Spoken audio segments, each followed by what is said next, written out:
Buenos días. 9:07 de la mañana del día 1 de julio del 2026. El día o los días en que llegó el cuco. Mucho tiempo se habló respecto a los efectos que iban a causar medidas macroeconómicas malas, que lo que hacían era encarecer el costo de las contrataciones, como las 40 horas, como el aumento del salario mínimo, justo además en el contexto de un mundo que automatiza cada vez más y que da menos oportunidades a los jóvenes.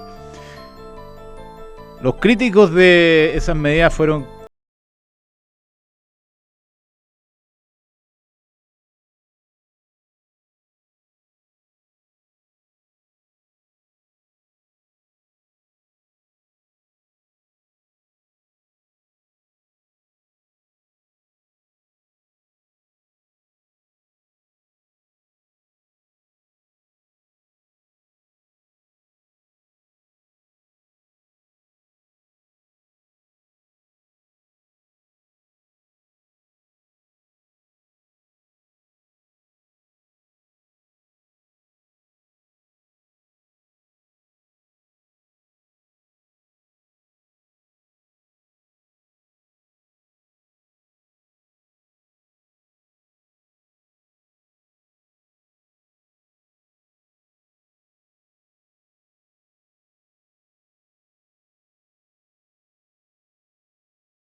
el sueldo mínimo no influye en el desempleo, o que el aumento del costo por hora trabajada tampoco. Ahí están los resultados. Oye, yo creo... buenos días, señor licenciado. Lo estaba escuchando atentamente.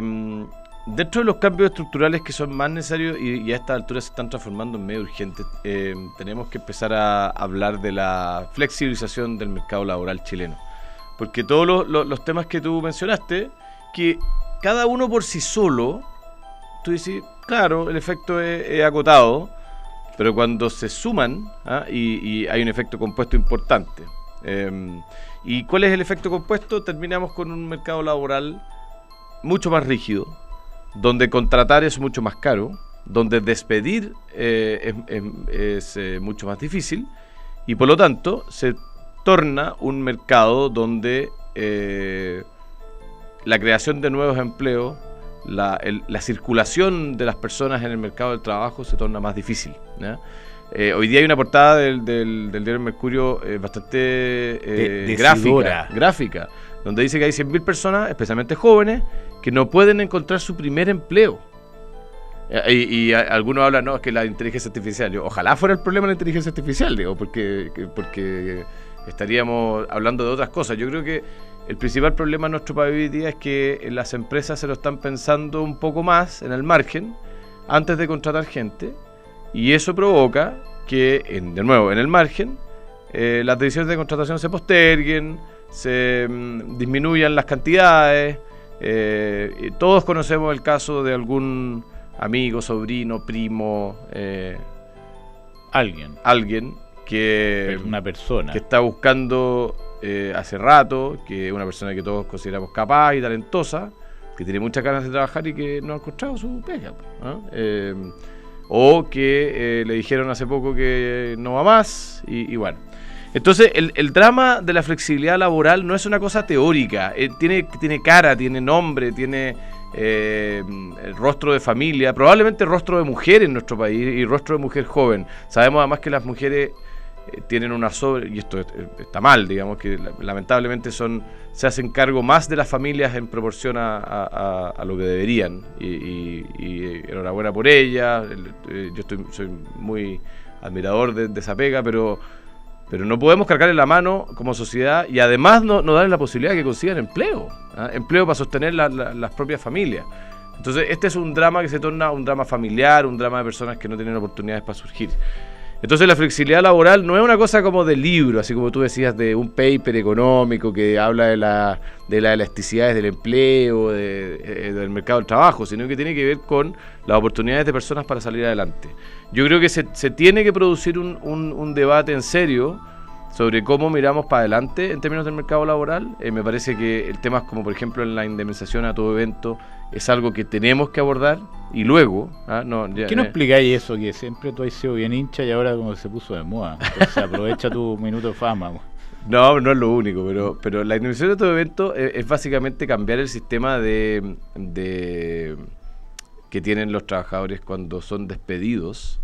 Les tienen que pagar, ¿cierto?, por los años de servicio, por un sistema donde todos los meses uno empieza a acumular, obviamente con cargo a algo parecido al seguro de cesantía podría ser, un dinero, digamos, un monto, que permite que si yo me quiero ir o la empresa me quiere dejar ir, en cualquier minuto me pagan, digamos, todo lo que hay para atrás, digamos, un monto. Entonces no depende, esta cuestión no es como si me echan me pagan tanto, si yo me voy me recibo mucho menos, entonces al final como que me quedo sentado esperando que me echen y aguanto. No lo podemos echar porque no tenemos plata. No lo podemos echar porque no tenemos la plata, aquí la plata va a estar guardada. Si usted quiere decirle al señor Restini, hasta aquí nomás llegamos, el señor Restini se va con su platita. Y si el señor Restini se quiere mandar a cambiar, también se va con su platita. Y eso lo que termina generando platita poca pero segura. Claro, es un sistema donde las personas tienen más libertad para moverse. Ahora, esto no se trata así de como que cada uno sea... Pero eso es un aumento de los costos salariales también, ¿no? En el margen. Sí. Y por eso que hay que hacerlo con cuidado, porque de la situación... Pero yo creo que en la sala alguna también, ¿no? Pero por lo menos son medidas mejor orientadas en el sentido de que... Como está planteado el proyecto de gobierno, no, porque lo que hizo ¿cómo se paga eso? Lo pagan con esto fue una propuesta del presidente Piñera en su segundo gobierno. No entiendo, hablan del seguro de la cuestión de la salud. No, porque lo que se dio cuenta el presidente Piñera es que el seguro de cesantía está un poquito sobredimensionado hoy día para las necesidades, digamos, de rotación del mercado laboral chileno. Entonces, en el fondo, estamos ahorrando un poco más de lo necesario para podemos financiar con eso otras cosas. Hay un pedacito de lo del seguro de cesantía, que es lo que hace la propuesta del gobierno, que se destina a cubrir este costo de salario. Y ahí no habría un aumento relevante material en los costos de contratación. Bien. Eso sería una lógica. Ahora, lo de la indemnización por año de servicio efectivamente puede tener un costo pero por eso hay que hacerlo sobre el flujo, sobre las nuevas contrataciones. Acá hay un tema de derecho adquirido, obviamente que todas las personas que están contratadas hoy día firmaron un contrato laboral y ya está, digamos.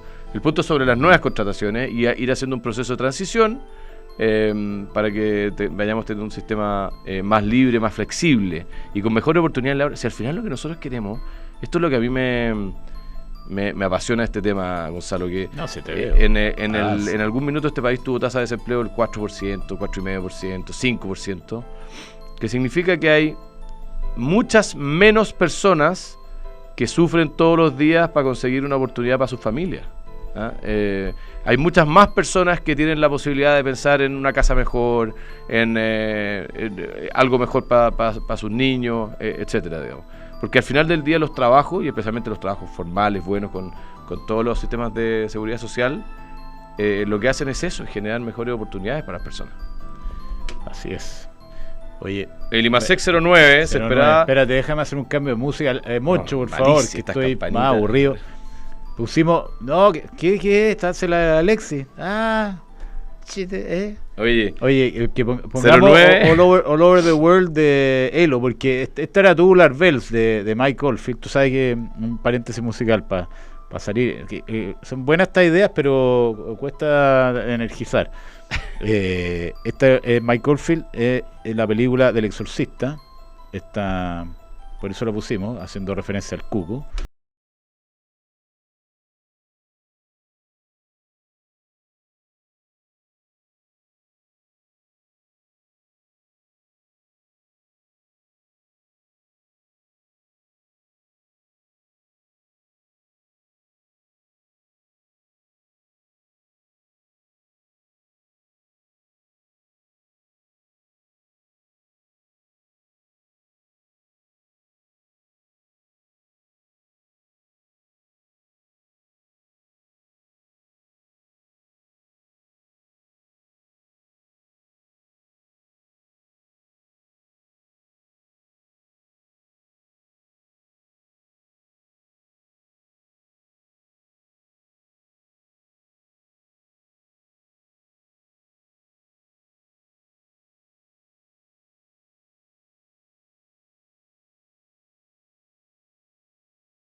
y bueno, y los otros componentes subieron, fueron positivos.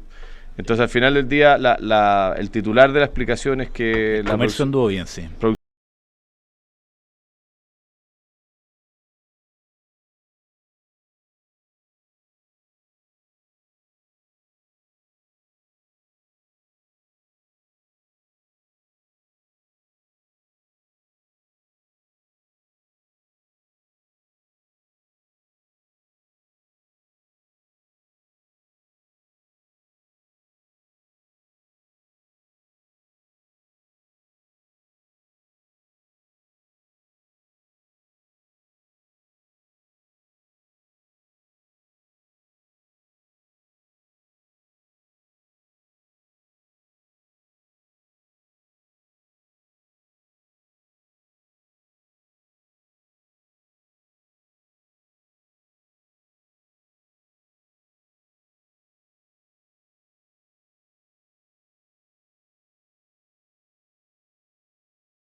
Un comentario en ese sentido. Espérate, última cosa. Hoy día hablamos de la universidad, cómo se paga la universidad. Hoy día tú agarras un cabro que está en la universidad y él da por hecho que esto es gratis. Y ni siquiera lo agradece, lo considera como parte del sistema, de sus derechos y toda la cuestión. Para nosotros que vimos el proceso, vimos que efectivamente fue un esfuerzo país. Pero esa gente está haciendo siempre, es una locura, claro, la gratuidad universitaria. Una locura lo que nos cuesta. Sí. Pero es como para ti que te hablen del Mundial del 62, o sea, una cuestión súper antigua y que lo consideráis como parte del sistema. Entonces, como no hay ningún copago, no hay esfuerzo, la gente elige mal las carreras, la gente alarga las carreras, la gente sale con carreras que no sirven para nada. Después el ministro dice eso en el diario, los red dicen que es un insensible porque alerta a la gente que hay carreras que no se van a poder pagar, la gente se frustra, es un círculo vicioso de poca productividad, de desencanto, de gasto, un desastre. Tú tenés que dejar un pequeño copago para que la gente le dé valor por lo menos a lo que está haciendo, ¿no? Y no lo considere como dado, hecho, y más encima salen a protestar. Eso me pasa. Hay que hacerle muchos cambios a muchos cambios a este país para que volvamos a crecer, ¿ya? Y me imagino, o sea, me da la sensación de que se están intentando algunos, pero hay un par más que vamos a tener que intentar. Cambiar el saque de nuevo. Es que más que cambiar el saque de nuevo, acuérdate cuando ganábamos, ese es como el concepto acá, ¿no? Porque si la receta no es tan innovadora, ¿no? Debemos ser de los pocos países que ganaban y empezaron a perder consistentemente. Primero, dejar hacer, ¿no es cierto? Reglas claras, Estado de Derecho, seguridad. Esto es súper importante, recuperar el control de la seguridad.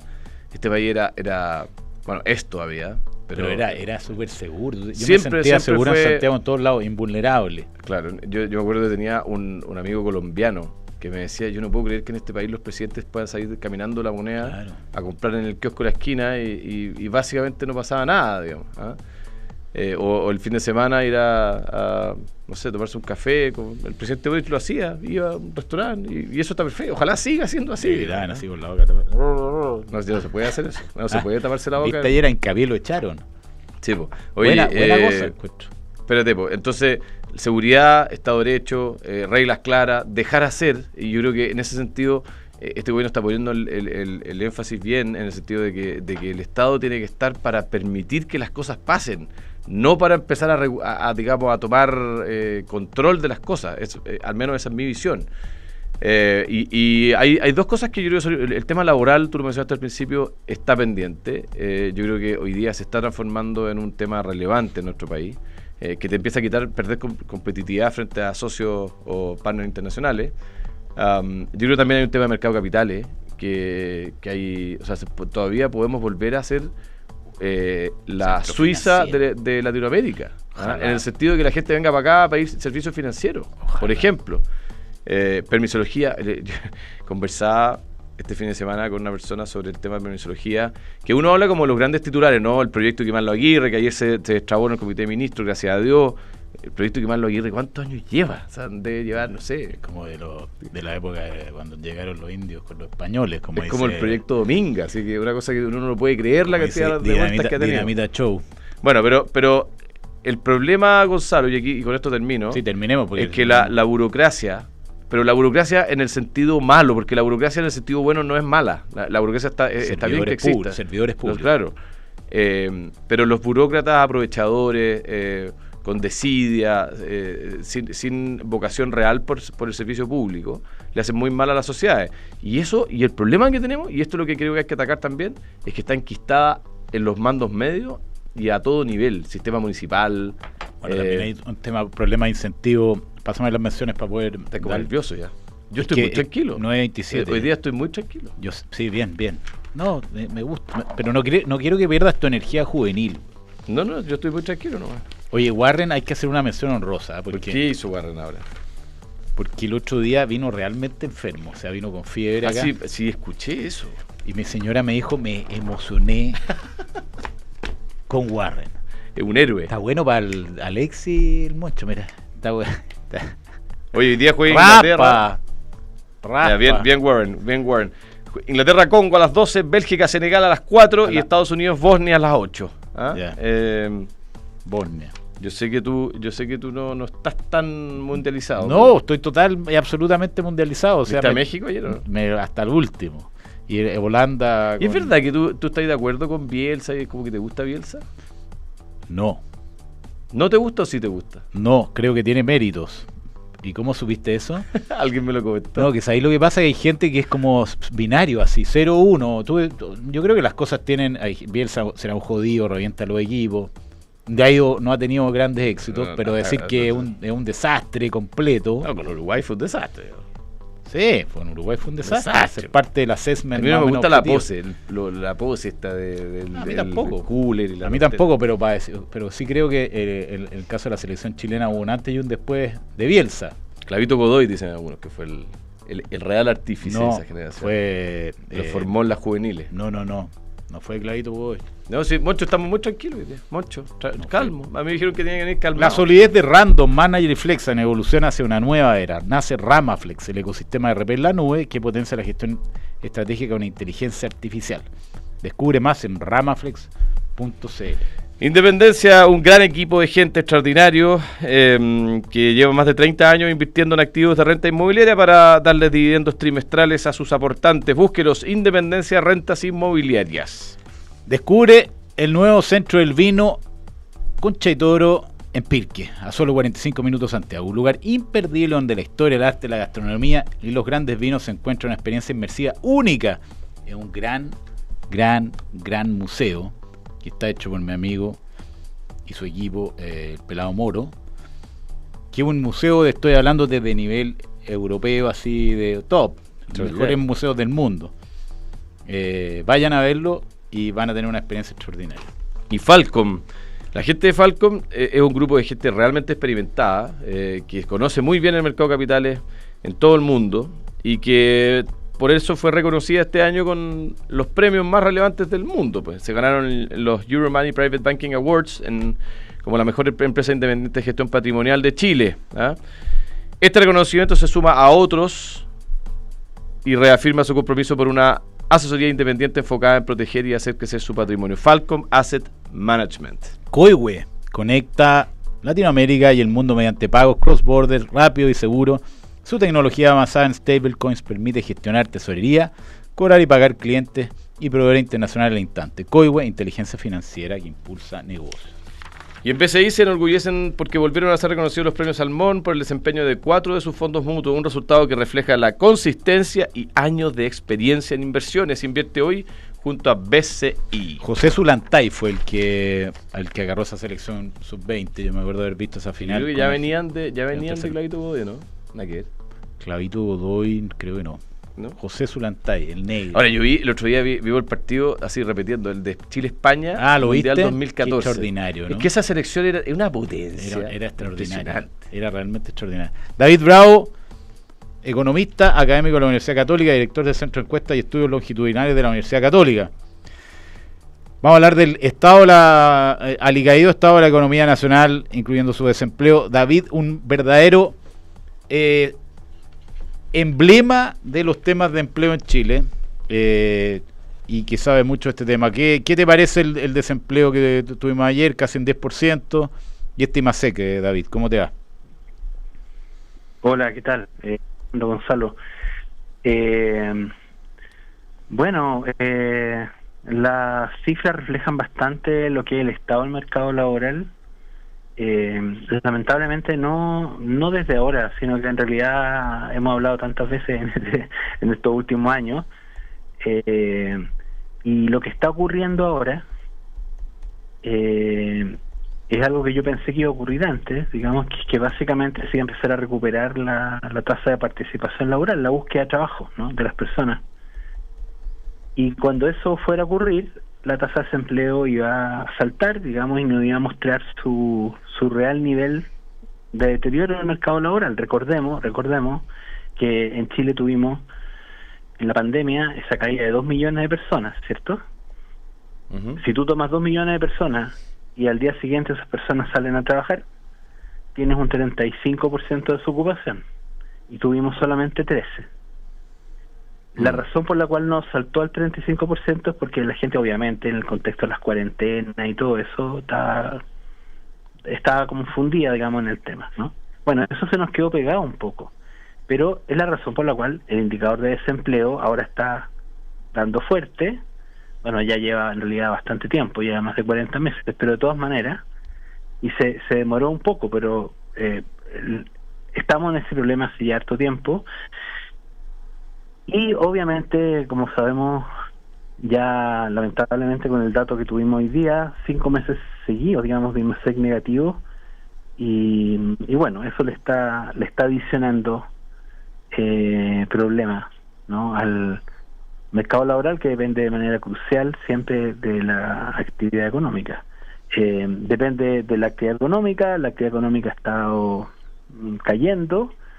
O bien, si tomamos el IMASEC no minero, digamos, tal vez uno dice, bueno, pero hay algo de crecimiento, pero muy bajito, o sea, menos del 1%, y por lo tanto no está ayudando, digamos, al mercado laboral, ¿no? Oye, David, el año pasado, creo, bueno, hace algunos meses al menos, tú acuñaste el concepto de emergencia laboral. Y un adelantado, David, sí. Hay que sacarte el sombrero ahí. Claro, y a la emergencia laboral tú, digamos, nosotros conversamos en esa época, tú dijiste, acá tenemos un mercado que no está generando oportunidades para aquellos que van a salir a buscar trabajo. Eso ya lo hablábamos en algún minuto, y que no han salido después de la pandemia, que es lo que acabas de indicar. Resulta que efectivamente eso pasó, tal como lo señalas. Y estas personas que están saliendo a buscar trabajo se concentran principalmente en dos segmentos, ¿no es cierto? En las mujeres y los jóvenes principalmente, y particularmente en mujeres jóvenes, en el cruce de esos dos grupos. Sí. Entonces, la pregunta de mi parte es, porque yo creo que hay que hablar de medidas de corto plazo y de mediano plazo, porque obviamente si empezamos a cambiar la estructura del mercado laboral, eso no va a tener un efecto inmediato. Pero ¿qué cosas se pueden hacer de corto plazo, así como para atacar la emergencia puntual de ahora? ¿Y qué cosas sugeriría hacer de mediano plazo? Claro. Bueno, voy a tener que usar el torpedo de las cosas que propusimos para ver de ahí cómo diferenciamos cosas, pero Claro, en un contexto como el que nos encontramos, que tiene sentido de urgencia, lo que uno esperaría es que hubiera, de que este fuera un tema dentro del Poder Ejecutivo. Hace unos días o semanas, digamos, tal vez, se generó esta mesa que se comunicó interministerial de empleo, ¿no? Que donde está el ministro Rao, está el ministro Mas. Mira, se ha hecho tan poco en materia de empleo que en verdad yo eso lo veo como un buen signo, ¿no? O sea, me refiero, me habría encantado que esto hubiera ocurrido 3 años atrás, 4 años atrás, ¿ya? Por supuesto que espero que eso también tenga medidas sustantivas. Cuando uno da la señal, ¿cierto?, como Poder Ejecutivo, de que vas a buscar todos los resquicios, todos los rincones, digamos, en un contexto de recursos fiscales escasos para poder ir generando en el margen empleo, eso es lo que necesitas ir en la práctica, priorizar el empleo, ¿no? Nosotros en la mesa le hicimos una sugerencia que en realidad ya la habíamos sugerido nosotros en una comisión que el expresidente Piñera nos convocó el año 2021. Ya habíamos hecho esta propuesta y en esa oportunidad no pasó nada con esa sugerencia. Estamos en otra cosa. Exacto, no, pero también estaba en la Comisión de Recuperación del Empleo. Lo que pasa es que en ese minuto el gobierno sacó el IFE laboral y otras cosas, digamos, ¿ya? Pero bueno, reflotamos la propuesta. Y esta es como es la propuesta en el fondo de apuntar como a doble turno, ¿eh? O al triple turno. O sea, hoy día, por ejemplo, hay obras públicas que están en curso, ¿no? Y son contratos que ya están vigentes, que se están desarrollando. Entonces, nosotros en esa oportunidad y ahora también decimos, bueno, ¿por qué el Estado, cierto?, mire las obras que están en curso disponibles, que se evalúe con cuántos trabajadores se está trabajando, si están con un turno. Una posibilidad sería decir, bueno, se podría negociar que en el mismo contrato se modifique para que haya un segundo turno. En la práctica eso es usar la misma infraestructura, ¿cierto?, para poder tener el doble de trabajadores. Si hay 2 turnos, eventualmente se podría tener un tercero, en la medida en que a lo mejor esas obras se puedan hacer fuera de la ciudad, no generen problemas a la gente, digamos, en las ciudades, ¿no?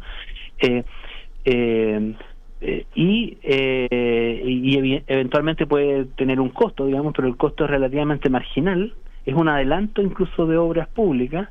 O sea, lo que tenemos es empleo productivo, ¿cierto? Es empleo productivo, no estamos hablando acá ni del PEM ni del POG. Entonces, el Estado tiene posibilidades importantes en su inversión, digamos, tanto en las cosas nuevas que vienen como también en las que ya se están haciendo. Si yo estuviera en el lugar de la mesa, estaría buscando ese tipo de cosas, ¿eh? David, eso de adelantar una pregunta, de gasto, ¿no? A ver, perdona no, que... No, en el fondo, solo para aclarar, eso va a requerir que el Estado meta más plata en los proyectos más rápido. Bueno, marginalmente, digamos, o sea, en aquellas cosas que significan empleo, probablemente ese es prioritario, ¿no? Claro, pero no hay una medida más dirigida al sector privado que quizá hayan planteado ustedes, porque claro, esa tiene que ver como con el empleo directamente producido por la inversión estatal. Pero no habrá... Bueno, me encantaría que se usen los recursos fiscales, digamos, ¿cierto?, que están disponibles y que se podrían hacer más eficientes. Si tenemos buenos ministros, ¿cierto?, en obras públicas, tenemos buenos ministros tal vez en vivienda, el ministro de Economía, etcétera, son cosas que tal vez se pueden gatillar. No hay que, o sea, no hay que despreciar el impacto que eso pueda tener. Por último, sería incluso útil que uno supiera en esa mesa o de parte de las autoridades saber, bueno, cuántos proyectos tenemos hoy día en curso, ¿cierto?, dado que ahora se está llevando como bien el monitoreo de eso, y bueno, estamos hablando de cuánto, o sea, de 10.000 empleos, 20.000 empleos. La mesa está hablando de 50.000 empleos que están apuntando a tener. Bueno, ese es el tipo de cosas a las que prefiero, ¿no? En segundo lugar, para ser también bien claro, nosotros decimos no elimina el empleo. O sea, esto es como lo que también le decíamos nosotros al gobierno anterior, digamos. O sea, por favor, dejen de hacer medidas antiempleo, ¿no? Bueno, tenemos algunos problemas todavía, digamos. O sea, esto sigue eterno, ¿cierto? La ley Uber, ¿no? La ley de reglamento, digamos. Nosotros lo pusimos como una recomendación porque nos pone un poco nerviosos que se va a pasar el reglamento, se va a publicar el famoso reglamento con la que entra en vigencia la ley. Estamos hablando de 136.000 conductores que estuvieron en todo el país en el mes de mayo, y 110.000 no cumplen los requisitos de licencia profesional. Licencia profesional es un requisito que está en la ley, ¿cierto? Y por lo tanto, por mucho que el reglamento no lo puede cambiar, va a entrar en vigencia. Sabemos que hay atochamiento, no hay posibilidades de entregar licencia, en fin, generamos alguna advertencia. Yo la he estado haciendo además con algunos informes ya hace un tiempo. Entonces, si tiene prioridad el empleo y hay normas que eventualmente van a significar problemas, claro, digamos, en algunos grupos, este es el momento de actuar rápido, ¿cierto? Eventualmente, si se necesita una ley corta, digamos, pero hay que priorizar esos empleos. O sea, no podemos darnos el lujo de estar generando problemas. Oye, David, y por el lado... Perdona, sí, que te interrumpa, pero ahondando en esa idea, tú diagnosticaste hace mucho tiempo que había una emergencia laboral, incluso aun cuando los datos hacían parecer exagerados, la idea esta que era una emergencia laboral. ¿Cuáles son los elementos que determinan las causas? Porque estamos hablando ya de soluciones, pero quizás nos saltamos el diagnóstico. ¿Cuáles son los elementos que determinan este deterioro del empleo en Chile? Que además, comparado con los países de la OCDE, si uno lo mira, hay una lista hoy día de 18 países, creo que hay 3 nomás que tienen aumento del desempleo, que son países que tuvieron crisis más o menos importantes, como Finlandia, por ejemplo, que perdió a Nokia, tuvo una serie de problemas muy importantes. ¿Qué determina este aumento estructural del desempleo en Chile? Mira, no es solo la OCDE, es lamentable, pero Chile está en la cabeza de América Latina en el desempleo. Okay. Y no es algo que nosotros estábamos acostumbrados. ¿Y por qué? Bueno, yo lo que pienso es que cuando empezamos a advertir esto, que fue a fines del 2021, precisamente cuando iba a generarse el cambio de gobierno, y yo tenía el temor de que las nuevas autoridades no consideraran que estábamos en una situación compleja en el mercado laboral. ¿Por qué tenía ese temor? Porque las autoridades y muchos analistas lo que hacen típicamente es que miran siempre las cifras en 12 meses, ¿no? Entonces tú dices, hoy está creciendo el empleo. La gente dice, bueno, mira, si tenemos 100.000 empleos en 12 meses, 150.000 empleos, estamos bien, estamos súper bien. Y se pierde la noción de que estábamos recuperando empleos. Y como que de alguna manera se le bajó mucho el perfil al problema del mercado laboral, entre otras cosas porque la tasa de desocupación en los primeros meses del gobierno de Boric fue como de 7, algo, ¿no? 7,7, 7,8. Y sabemos también que la gente funciona con unos gatillos que son absurdos, porque se empiezan a preocupar cuando llega 10%. O sea, si no es 10%, no estamos en crisis. Y eso es completamente ridículo, honestamente, ¿ya? Entonces, estaban los indicadores, y el problema fue que se actuó como si no estuviéramos en crisis.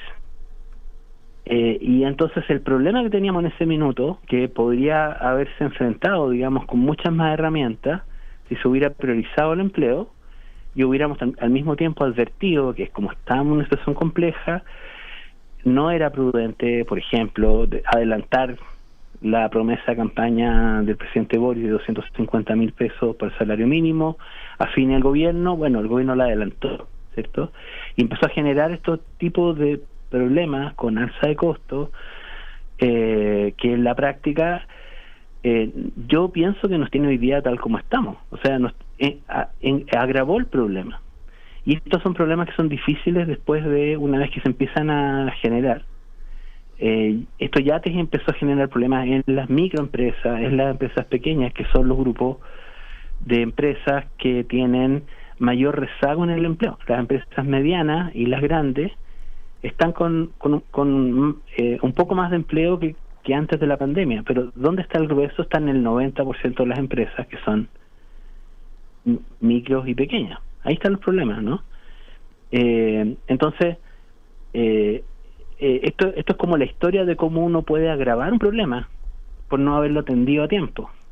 Y hoy día nos empezamos a encontrar con que ya quedamos casados, digamos, ¿cierto?, con la alza de costo. Los datos del INE de ayer son del trimestre marzo-mayo, abril, ¿cierto? ¿Y qué pasó en abril? Aparte de la caída del IMASEC y todo eso, entraron las 40 horas, bajamos de 44 a 42, ¿cierto? 4,8% más de costos laborales por hora, especialmente golpeando a las empresas más pequeñas.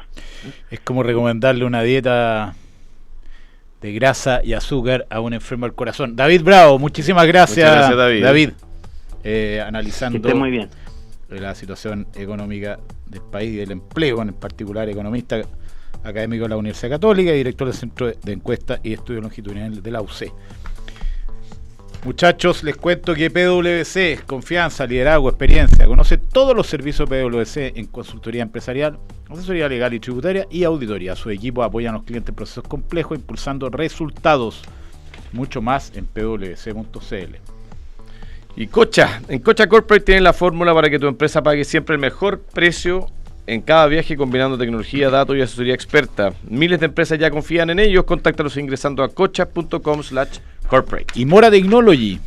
Estuvimos almorzando el otro día con Warren y el fundador de Mora Technology, que resultó ser medio primo mío. Sí, así supe. Sí. Eso no sé si fue o malo, pero ya.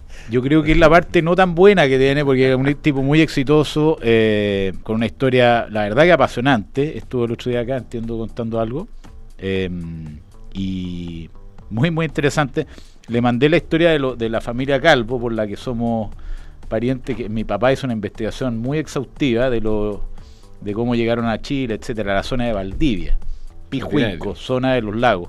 Bueno, las empresas que generan más información que nunca, pero convertirla en resultados sigue siendo un desafío. Mora Technology crea bots y agentes de inteligencia artificial que ejecutan tareas, analizan datos y agilizan la toma de decisiones. Mora Technology, donde la inteligencia se convierte en acción. Puros primos tengo yo metido acá, además con auspicio, Ramaflex. Oye, tu rendición de gasto está atrapada en el eterno ping-pong entre recursos humanos y finanzas. Clásico. Que recursos humanos no me autoriza, que finanzas no sé.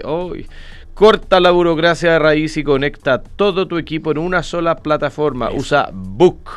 Y crea un lugar de trabajo más feliz. Descubre más en buk.cl. ¿Y qué pasa si yo te pidiera un consejo? Tengo un departamento, no sé qué hacer Asset plan. ¿Por qué? Asset plan. Dame el argumento. Porque ¿sabéis lo que pasa? Que la gente cree que esto funcionaba solo y nunca funciona solo. Nunca funciona solo. Salvo que usted lo haga con asset plan. Sí. Don Fernando sabe que hay un problema. Es que no, el arrendatario no ha pagado. No ha pagado. Todo eso se preocupa Asset Plan, que administra literalmente miles de departamentos. Y si usted tiene uno o más, converse con ellos para mejorar la TIR de su negocio. Nuestro segundo invitado lo tenemos en estudio, Arturo Herrera, socio de Inspiral. Así se dice, ¿o no? Inspiral. Está perfecto. Vamos a hablar de inteligencia artificial, cómo se relaciona la IA con la llegada a la electricidad o los ferrocarriles o los grandes proyectos de infraestructura que la historia ha conocido y que aumentaron a la larga la productividad de la sociedad, ¿no? Cuéntanos cómo lo están mirando ustedes en Inspiral. ¿Cómo están? Buenos días. Gracias por la invitación. Buenos días. Nada, buenísimo. Yo creo que estamos todos expectantes por lo que va a pasar con la inteligencia artificial, lo que ya está pasando y los cambios que va a implicar en cómo funcionan y operan las empresas hoy. Oye, como decía Gonzalo, esto tiene un parangón con la electricidad en términos de infraestructura, pero yo creo que además hay una relación como bien directa que no hemos ido dando cuenta. La electricidad probablemente. Que al final del día la IA es electricidad convertida en conocimiento, digamos, pero al final tiene una relación muy directa con la electricidad, ¿no? Sí, esa analogía con la electricidad es bien antigua, viene de un paper escrito el año 90 por un profesor de Stanford. Linda universidad. Sí, muy buena universidad.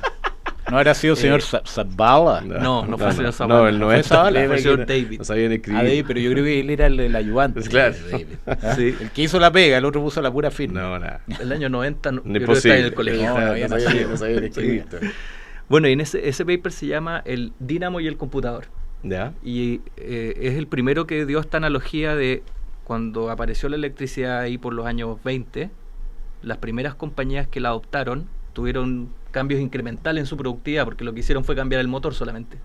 Sin embargo, 30 años después, cuando aparecieron nuevas empresas que se diseñaron desde cero con la electricidad, lograron saltos y aumentos en la productividad, que me imagino que es una frase que popularizó Andrew Ng, que estaba a cargo de IA en Google hace unos 10 años. Entonces esa es la primera analogía, que claro, esto es como una nueva utility, ahora te venden inteligencia y eso va a rediseñar el cómo se hacen los negocios y el cómo se operan los negocios. Pero la segunda es mucho más práctica. No sé cuánto se demoraron ustedes, pero yo creo que me demoré 2 semanas en pasar desde Cloud gratis a Cloud en $200, y hoy día si me cortas Cloud me pega fuerte. O Gemini o ChatGPT. Cortaron las piernas. Para mí es como Internet, o peor aún, como la electricidad. Claro. Y eso para muchas compañías nuevas es aún peor. Hay un ejemplo que salió en el Financial Times en abril de este año, de una empresa que se llama Medvi, que es la primera compañía con 2 personas en el headcount, que está cerca de facturar $1.000 millones. Se hablaba siempre cuando llegara la primera de 1, todavía no pasa de 1, pero de bueno, 2. En Chile tenemos una de 1. ¿Que factura $1.000 millones? No. Espero que llegue a los 1.000. Pues es Capso. Ya, Así mira. que, es de un emprendedor chileno. Mate, creo que le apellido. Uh-huh. Y bueno, esta compañía Medvi lo que hace es un marketplace de productos farmacéuticos, principalmente GLP-1, tipo Ozempic, pero genérico. Y su competidor directo es una compañía que se llama Hims & Hers, que la ubico. facturan casi lo mismo, pero el margen de última línea es 4 veces superior el de Medvi al de ellos, con 2 personas versus 2.000 personas. Claro. 2.000, 2 versus 2.000. 2 versus 2.000. Claro. Entonces, y acá hay unos chilenos que hacen un negocio parecido. Ahora, pero déjame las cosas para el pelo, ¿no? Sí, exacto. Ahora, ese ejemplo es notable, increíble, y creo que vamos a empezar a ver más de esos ejemplos. Pero también uno tiene como la otra historia, que es la que a mí me da un poquito, o sea, como que me hace dudar de realmente dónde estamos, y especialmente en nuestro país, que hay muchas empresas que todavía no entienden, porque claro, ya todos contrataron Gemini, o Claude, o ChatGPT, o lo que sea. Pero pasadas las 2 primeras semanas, que yo le llamo como el del juego del avioncito, así como que así cosas. El síndrome de la moto de agua. Claro, ahora ya pasaron 3 semanas y la gente de las empresas, y esto te lo estoy diciendo como desde lo que yo he escuchado de frustración, la verdad no saben mucho qué hacer con esta cosa. ¿Por qué? Porque los procesos de negocio siguen siendo súper de la era pre-inteligencia artificial. Bueno, que lo hablamos con Carlos Aguiar, perdóname que te complemente eso, que sabe algo el tema, nos decía, esto lo usan más las personas dentro de la empresa que las empresas propiamente tal, o sea, hay mucho proyecto, mucho dashboard que lo ocupan personalmente, pero eso implementarlo a nivel de las compañías como proyectos grandes todavía está costando. Sí. Mira, creo que hay varias formas de mirar ese punto. Creo que tienen razón. En las compañías se habla de como 2 portafolios. El portafolio de capacidad aumentada, que yo le entrego herramientas a las personas para que hagan mejor su trabajo. Imagínate la gente del área legal que antes tenía que revisar contratos a mano, hoy día los mete a antes sumaban con regla cálculo, ahora tiene una calculadora, digamos. Claro, capacidad aumentada. Perfecto. Que hay que gestionarlo igual, porque una cosa es usar ChatGPT $20 o el plan gratis, y otra es usar el modelo más avanzado y usarlo bien, usar proyectos, hacer artefactos, desarrollar habilidades, programar. Loops, ahora están los loops. Y el otro portafolio, que es el que tiene que mover la aguja dentro de la empresa, es el portafolio agéntico, es decir, desarrollar soluciones que te permitan que la información fluya desde el cliente a tu operación sin pasar por muchas capas intermedias que te hacen más lento o te hacen cometer errores. Entonces, claro, pero yo creo que hay quizás una tercera dimensión, que es reinventar la manera en que yo creo valor, y lo estoy poniendo de la manera más general posible, pero uno podría decir reinventar la manera en que yo creo un producto o desarrollo un producto a partir de la tecnología de inteligencia artificial. Yo creo que eso no ha pasado todavía. No, y esa es la más difícil de todas para las empresas establecidas, porque el cambio es mucho más duro. Es como las empresas que cambiaron el motor en los años 20. Las startups lo están haciendo. Estuvimos ahí con Gonzalo en el evento de Chile Ventures, que tú estuviste ahí en el panel. Sí. Y las startups están pensando de esa forma, digo, la vía 3 que dijiste tú. Es como, ¿de qué forma rediseño esta cuestión para no pasar de 100 personas en la nómina? Claro. Esa conversación en las empresas grandes nos está dando O para hacer un producto que nunca pensamos que podíamos hacer, digamos. Mira, un ejemplo. Nosotros estamos conversando con aplicaciones de uso en la industria de la construcción y hay un tema súper interesante en compras, en las cotizaciones que hacen los compradores para las obras, los distintos materiales de construcción. Entonces ese trabajo es muy manual. Tenía un tipo llamando por teléfono, recibe una cotización, recibe distintos formatos de distintas personas, las tiene que conciliar. Bueno, imagínate tener un agente que esté 24/7 consultando los precios, guardando una base de datos y que esa base de datos le informe a todos los compradores para que no tengan que llamar al mismo proveedor varias veces, distintas personas que están en distintas obras. No, y deberían haber gente al otro lado también, si en algún minuto va a hacer una conversación en algún minuto, sí, claro. Y van a ser bits, no van a haber llamadas, pero claro. Ese tipo de cosas sí te ayudan a aumentar la productividad y al final el desafío para las empresas tradicionales son dos. Uno, que se te pueda meter uno con una estructura distinta, así tipo un Medby con 2 empleados versus 2000, o que tu competencia empiece a habilitar estas herramientas y te empiece a ganar en productividad y al final tenés que igualar esa competencia. Y está pasando también el fenómeno inverso. Fíjate que leía que en la mañana que Ford y IBM están recontratando gente que habían sacado los primeros meses porque la inteligencia artificial todavía ciertos procesos, incluso como atención al cliente, tiene fallas y necesita la interacción de los humanos. ¿Qué también estás viendo en la calle respecto a eso? Yo creo que en Chile todavía eso no ocurre a escala masiva. Claro, porque todavía nadie ha sacado gente. Yo creo que no, por lo que me ha tocado ver a mí. Contratan menos. Pero fuera así. O sea, tengo un conocido cercano, digamos, que trabaja en una de estas Big Four bien arriba, de estas grandes tecnologías, Meta, sin mencionar Meta, Apple, ese tipo de compañía. Y aplicaron lo que Jack Dorsey escribió. O sea, ¿te acuerdas de este paper de la jerarquía de la inteligencia? No, lo que hicieron fue desarmar la estructura típica de 8, digamos, una persona con 8 reportes, otra persona con 8 reportes y así. Y sacaron esa primera capa. Entonces hoy día un gerente de primera línea tiene 64 reportes directos, pero lo gestiona con agentes. Entonces la pega el tipo como gerente, y esto es una conversación que también he tenido con clientes míos, la pega de los gerentes también cambia. Porque hoy día ya no es solo gestionar personas o, digamos, reportes directos, sino que también tienes que desarrollar agentes que te permitan gestionar más personas. Claro, pero entonces ese cambio es brutal. Con 64 reportes yo difícilmente me aprendería el nombre. O sea, así con nuestra habilidad es imposible, claro. Pero con agentes que te hacen el 90% de la interacción. Es como esa gente que tiene 12 hijos. Claro. ¿Cómo se llamaba este gallo? Yo lo encuentro heroico, notable. Arturo Herrera, entonces socio de Inspiral, muchísimas gracias Arturo, y nos vamos a ir directamente porque no alcanzamos a hacer el pantallazo. Yo creo que lo único que merece mención a propósito del IMASEC es un poco lo que está pasando con el dólar, ¿no? Lo estaba mirando yo acá, espérame un segundo. Ha tenido una subida los últimos días. 9.29. Claro, está en 9.30 ya, sí, 9.29. No es poco, ¿ah? No. Casi 6 pesos arriba, después de una apertura 9.22. Y con la expectativa de que puedan haber bajas de tasas. No sé, ahí tenemos que... ¿Tasas? ¿Subimos o bajamos? Y los commodities, el cobre plano, mientras el WTI se transa a 70 y el Brent a 73,5, más o menos. Los índices en Estados Unidos abrieron... No se me refrescó aquí, fíjate. Bueno, tenemos problemas de inteligencia artificial. Ahí está, con pequeñas caídas. Sí, pequeñas caídas. Nos despedimos con Mike Oldfield. Mike Oldfield tenía 18 años cuando grabó este disco, creo. Después no hizo tanto más. Hay una canción muy bonita de la hermana que se llama Moonlight Shadow. Clásica, sí. Lisa Oldfield, que es mucho más conocida que esta incluso. Abrazos. Gracias. Chao. Aquí están mis boletas del viaje. Las del almuerzo, las del taxi, las del...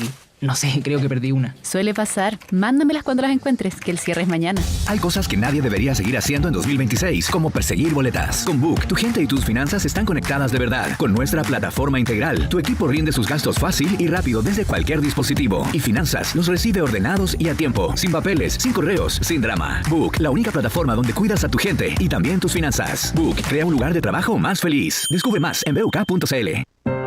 En Falcom Asset Management somos expertos en inversiones. Nuestro compromiso es dar seguridad a nuestros clientes que los ayudaremos a alcanzar sus objetivos financieros de largo plazo. Falcom Asset Management es liderado por sus socios, quienes con su experiencia permiten asegurar la continuidad en la filosofía de la compañía, la calidad de los procesos y el servicio a los clientes. En Falcom Asset Management construimos relaciones duraderas con nuestros clientes